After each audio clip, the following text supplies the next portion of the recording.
बिस्मिल्लाहिर्रहमानिर्रहीम, अस्सलाम वालेकुम।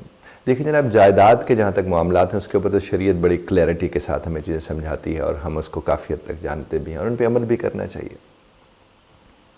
मुझे दो बातें याद आती हैं। एक अंग्रेज़ी का ड्रामा था शेक्सपियर का, किंग लियर उसका नाम था। उसके अंदर 3 बेटियां होती हैं और वो बाप जो है वो अपने होते हुए उनमें जायदाद तकसीम कर देता है।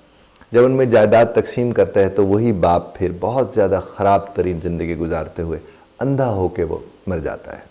और कहते हैं कि शायद उसकी एक छोटी बेटी थी जो उसका बहुत ध्यान ख्याल रखती है और वो बहरहाल चूँकि उसने जायदाद तकसीम कर दी थी। एक पहलू ये है।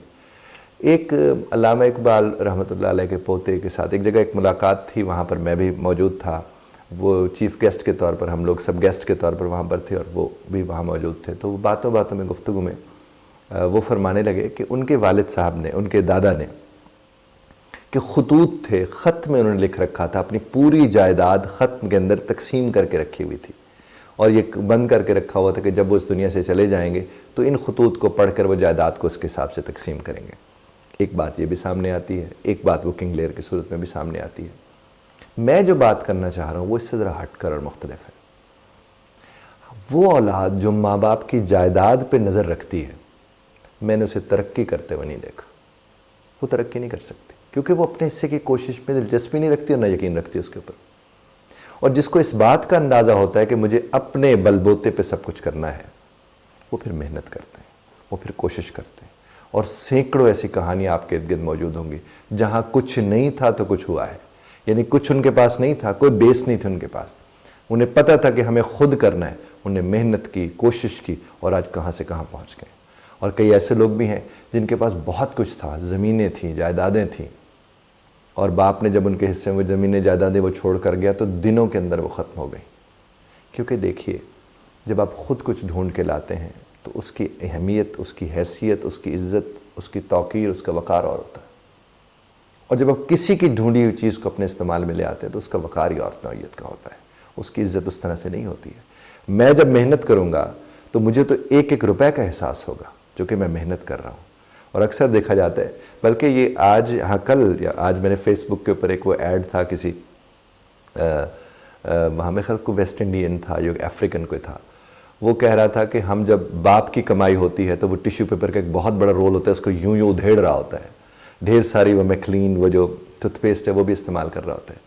और उसके फ़ौरन बाद वो मामला बदलता है और वो कहता है कि देखिए अब मैंने खुद कमाना शुरू किया, तो वो फिर उसको टूथपेस्ट को जिस तरह वो इस्तेमाल कर रहा है या छोटा छोटा टिश्यू का टुकड़ा काट के इस्तेमाल कर रहा है, तो बताना उसका बेशक सब था तो वो फ़नी, बताना उसमें भी यही मकसद था कि अपनी कमाई जो होती है ना साहब, उसका एहसास होता है, किसी की कमाई का कोई एहसास नहीं होता। और फिर अच्छा बच्चा कौन सा होगा, अच्छा बेटा या अच्छा बेटी कौन से होंगे? अच्छा बेटा या अच्छी बेटी मेरे हिसाब से, जो मेरी नज़र में, वही होते हैं जो वालिदैन की जायदाद पे नज़र नहीं रखते, जो अपने बहन भाइयों का ख्याल रखते हैं और बहन भाइयों का ख्याल रख के उन्हें ख्याल रखना सिखाते हैं। सिर्फ ये नहीं होता कि वन वे ट्रैफिक चलती रहे, जो कि नॉर्मली ये भी फैमिलीज़ में देखने को मिलता है कि अगर कोई कर रहा है या कोई कर रही है तो फिर वो समझते हैं ये इसका फ़र्ज़ है और बाकी सब हक़ वाले हैं और उनका ये हक़ बन जाता है। इस तरह से अल्लाह बहुत दे बहुत सौ को बहुत ज़्यादा खिदमत करने का मौका दे, आमीन सुम्मा आमीन। लेकिन आप ये देखिए कि जिनकी आप मदद कर रहे हैं, कहीं ऐसा तो नहीं कि आप उन्हें डिपेंडेंट बना रहे हैं, कहीं ऐसा तो नहीं है कि वो कल को आप उनकी मदद नहीं करेंगे तो उनके ज़हन में एक ही बात होगी, कहीं ना कहीं से उनकी मदद हो जानी चाहिए। ऐसे लोग क्या होते हैं, उन लोगों के हाथों ख़राब हो रहे होते हैं जो उनकी भलाई चाह रहे होते हैं।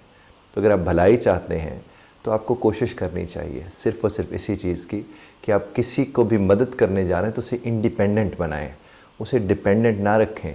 क्योंकि आपने जब अपने आप को इंडिपेंडेंट बनाया है तो आपके साथ जुड़े लोग भी तो इंडिपेंडेंट होने चाहिए ना। ध्यान रखना चाहिए, ख्याल रखना चाहिए, अपने छोटों का ख़ास तौर पर ख्याल और ध्यान रखना चाहिए।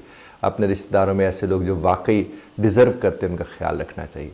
लेकिन ख्याल रखने का हरगिज़ ये मतलब नहीं होना चाहिए कि उन्हें आदत डाल दें, उन्हें लत लगा दें कि बस वो फिर मांगते रहें एक दूसरे से, जो कि मैं नहीं समझता कि मुनासिब है। तो जायदाद का जो पहलू मैं आपकी खिदमत में लाना चाह रहा था वो मैंने आपकी खिदमत में पेश किया है कि जायदाद पर नज़र रखने की बजाय रब्बे कायनात ने जिन सलाहियतों से नवाजा है उन पर नज़र रखें और उनके ज़रिए आप तरक्की करें। और लोगों के लिए देखें, जिनके पास कुछ नहीं था और वो बहुत कुछ बना गए, तो वो बहुत से लोगों के लिए इंस्पिरेशन होते हैं। तो अच्छा बेटा एक अच्छी इंस्पिरेशन होता है, अच्छी बेटी एक अच्छी इंस्पिरेशन होती है। तो आपको और हमें, हम सबको रब्बे कायनात एक अच्छी इंस्पिरेशन बनने की तौफीक अता फ़रमाए। इख्तिलाफ़ राय का हक़ आप महफूज़ रखते हैं, बज़रत तर्ज़ इख्तिलाफ़ राय का ख्याल रखिएगा।